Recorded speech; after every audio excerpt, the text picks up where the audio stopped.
Mga digital content creator hiniling ng PCO na tumulong sa paglaban sa fake news at disinformation. Umabante sa balita si Abante reporter Eileen Talipi.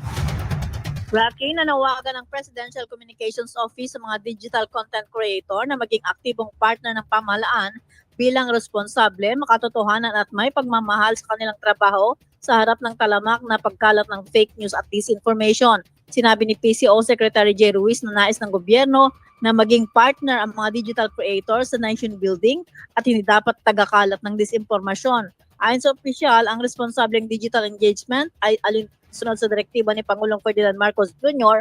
na labanan ang misinformation at disinformation sa harap na rin ng mabilis na pagsulpot ng digital technologies. Sinabi ng kalihim na aktibong nakipagtulungan ang PCO sa malawak na sakop ng stakeholders upang matugunan ang mga issue at handa ang kanyang tanggapan na tumulong sa Kongreso sa pagbalangkas ng epektibong lehislasyon.